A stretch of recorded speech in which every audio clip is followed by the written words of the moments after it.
what leadership is. Leadership is the ability to influence someone or some people to behave in a certain way. Now, I say in a certain way because it could be good or it could be bad. We only have to look at American politics to see leaders who can influence people to act in ways which are not for the common good. But leadership is the ability to influence people. And therefore, the test of whether or not somebody is a leader is their ability to influence. I do a lot of leadership work with schools, and people in schools say, oh yeah, I'm not in leadership. I'm not the principal. I'm not the deputy principal. I'm not the head of department. I say, every single teacher is in a leadership position, because when you stand up in front of a classroom, you are influencing the young minds that are in front of you. You can do it well, or you can do it badly, but you are doing it by dint of the position of the situation in which you find yourself. So if we go through the Hurley archive and look for photos of him being a leader, the obvious one is the one on your right. There he is, this, again, beautiful preconciliar lace. Do you have cupboards of that hidden at the back of the chapel somewhere? Do you have cupboards of? There they are. Apart from Raymond Burke, and there he is, moving around the area of the archdiocese and chatting to people. But I think a much more important example of his influence is this: he's not in lace, he's not wearing a zucchetto, he doesn't look like a bishop, he looks like a caretaker. He's pitching tents, and he was doing that. There was a community not far from here, a place called Lime Hill, who were displaced by the apartheid regime and made to move to a really horrible area. And Hurley is literally there on his knees pitching tents for the people, so they had somewhere to stay. And the man he's with, a man called Cos Desmond, who was a Franciscan priest. Did Cos teach here? He taught here, did he? No, he didn't. Okay, Cos Desmond was a Franciscan, and then a layperson. So the two of them side by side, getting their hands dirty. So as you said, exactly, it's about getting out and doing something. And the way you then exercise your leadership is in modeling that, because other people see what you're doing and act on it. This is perhaps what we tend to think of as leaders, and we define them by how they're dressed and the kind of car that they drive and the kind of house that they're in. As you may know, Hurley, when he took over as bishop, inherited a big grand house in Morningside called Lilleshall House, and it was partly the office, so the office was there, but it was mostly house. And he said, this is ridiculous. This is 90% house and 10% office. What we need is 90% office and 10% residence. So he got rid of that, and he created the Chancery buildings, which you now find on Gordon Road, and built a little flat for himself behind the Chancery. That was good enough for him. It was good enough for Cardinal Napier. Let's hope and pray it's good enough for everyone who is Archbishop of Durban, and they don't think that they define themselves by the kind of house that they live in, or the amount of lace that they wear. I want to give a really interesting example about Paddy. So those of you who've been to the Hurley Centre know that we have 200 or 300 homeless guys gathering outside our centre most days during the week, waiting for food. We serve breakfast and lunch. We served 170,000 meals last year, and some of you helped to prepare them. So the story is, soon after we opened at the Dennis Hurley Centre, Paddy Carney was due to come to have a meeting with me. And Paddy was the chair of the trustees, so he was in charge. You know, he was in charge of the Dennis Hurley Centre, and he was my boss. And I was waiting for him, and Paddy hadn't arrived. And Paddy was always punctual, always on time for every meeting. It's very odd that he hadn't arrived. And I was looking around for him, and I couldn't see him anywhere, and I asked, and no one had seen him. And then finally, I found him sitting outside with the homeless guys. And what had happened is he had arrived a bit early, and our social worker, who didn't know who he was, saw this old man in kind of shabby clothes, and he was carrying a couple of plastic bags, and thought this guy must be homeless, and said, oh, come along here, we're just about to serve lunch, and sat Paddy down with the homeless guys, and he was sitting there chatting, the chair of the trustees. When I told Paddy this, he just laughed, and he said, I could think of no greater honor than being taken for a homeless person. No greater honor. Imagine that. Your view of leadership. You're so confident of your role as a leader that you don't have to dress it up in finery because people understand you. Whenever we talk about great leaders, often the same kind of names come up. And we did a poll here. I'm sure These would be some of the names that came up, and many others besides: Mother Teresa, Martin Luther King, Nelson Mandela, Mahatma Gandhi. What's interesting about those people is that most of them never held public office or official positions, and indeed Mandela only in the very end of his life. And yet their role as leaders was not about the title they had or the position they had, but it was about something a lot deeper than that. And that's what I want to ask you to reflect on. I'll draw on the work of a man called John Maxwell, who is a business academic. And these are very, I realize a bit small. He talks about there being 5 different levels of leadership. And he said the risk that we all fall into is we all focus on this, which he says is the bottom level. The person who is a leader because they have a position. And so we're focused on that person. Well, they have the right to be leader because they've got that position. And we follow them because we have to. When we're at school, we have to do what the principal tells us. When we're at work, we have to do what the boss tells us. When we're at Sadara, we have to do what the rector tells us. Do we? So there are people who have titles, they have positions, and because of that position, then we see them as a leader. But obviously their ability to influence is actually quite small, because if we only do follow them because we have to, as soon as they're not looking, we don't follow them. As soon as they're not keeping track of us, we don't follow them. Yes, sir. Yes, of course, sir. Yes, of course I will do that. And you walk out of the room and you do exactly what you wanted to do. So they haven't influenced you at all. If that's the kind of leader you want to, almost everyone in this room will end up with that kind of leadership position, because you'll suddenly one day wake up and you'll be called father. And everyone will say, oh yes, father. Oh yes, father. And I guarantee you, because I'm a layperson, 90% of the time they will walk out of the room and they say, what an idiot. So having the title, having the position may make you think you're a leader. Most of the time it won't make you a leader. There's a step up from that, Maxwell says, which is about permission. The leaders who have permission to lead. And that permission is based on relationships. And that's the kind of leader that we're very used to in our political structures, because political leaders are ones who have permission. We've elected them to be our leaders. So the act of election is a way of giving permission. And that happens as you have elected groups here at Sadara. We have that in all kinds of institutions. We elect people to positions. And that is an important step up from somebody who just claims the title, because at least it's based on relationships. But it also means if you rupture the relationship, then you lose the permission.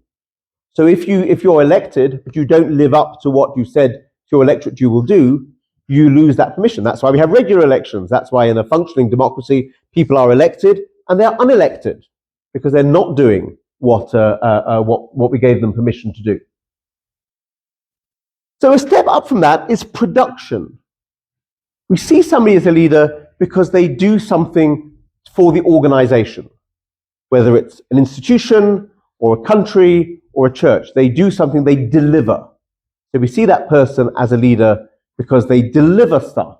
And that's a big improvement on simply being a leader because you've got a title, or simply being a leader because you're elected. And the good elected leaders actually then produce. That's why they get re-elected. So we see them as producing. The step up beyond that, which is not just producing for the institution, but this person as a leader enables me to be better. Remember, I said earlier, one of the roles of leadership that Hurley so clearly identified in working, particularly not just with his priests, but with religious women, with lay people, was his role as a leader to empower other people to take leadership, empower other people to take responsibility, to give them responsibility for things. So developing the people around you is a very important mark of leadership.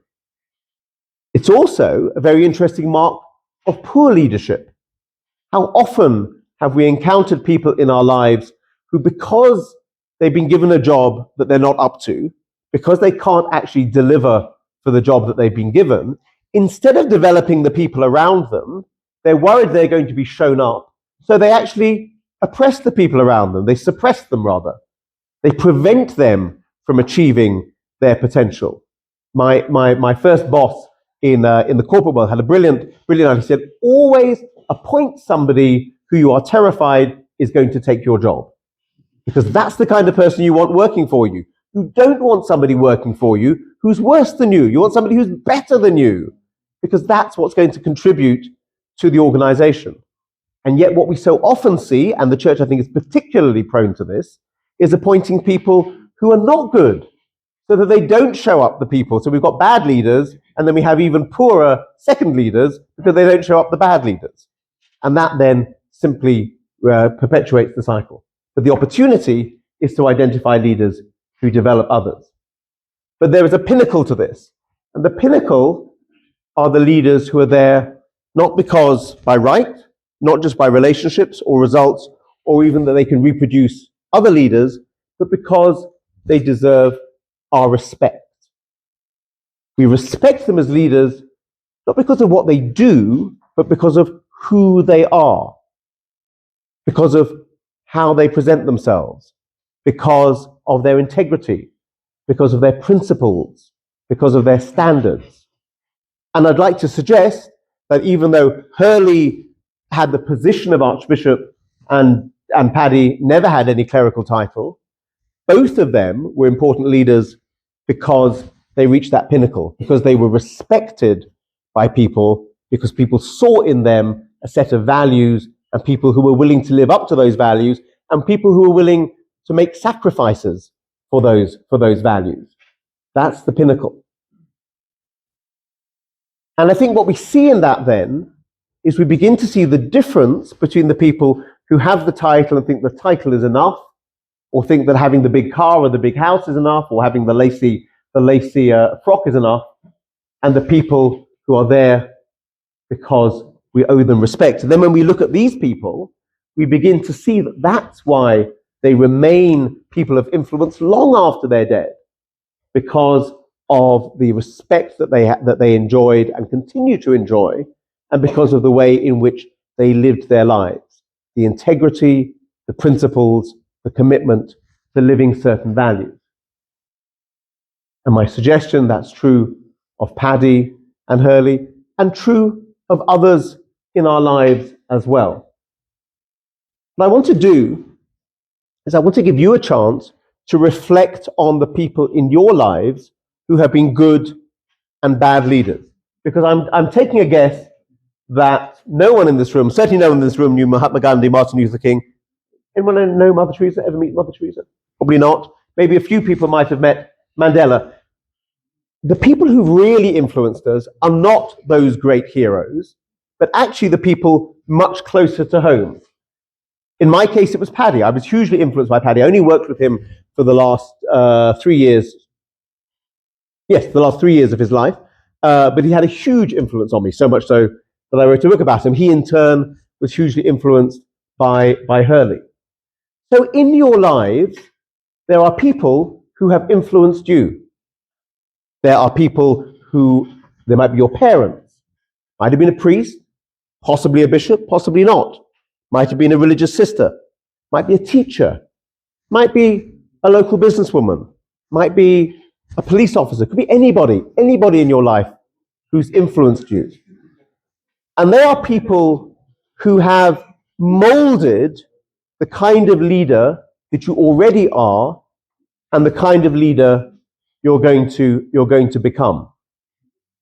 I talked about my work in business. I'll give you one example of this. And there's a story about two men called John. So there's the story of the two Johns. And both of these were men about the same age, both English men who had created businesses. So one was my very first boss, a man called John Murphy, grew up a Catholic, hated everything about the Catholic Church, and was spent his whole life railing against everything Catholic, but grew up in an Irish Catholic background. The other was called John Sorrell. And they both created businesses. And both of them, they had very, very different management styles.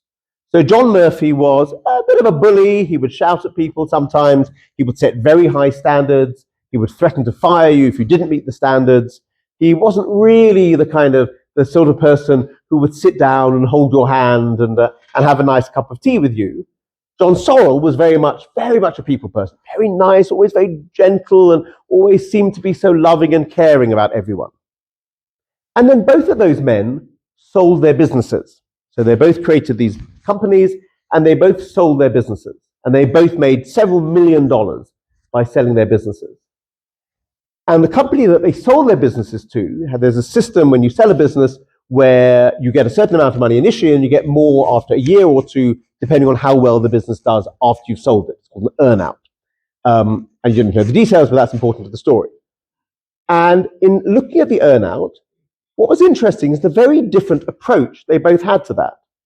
So John Murphy said, I've only been able to sell this business because of all the people who worked with me.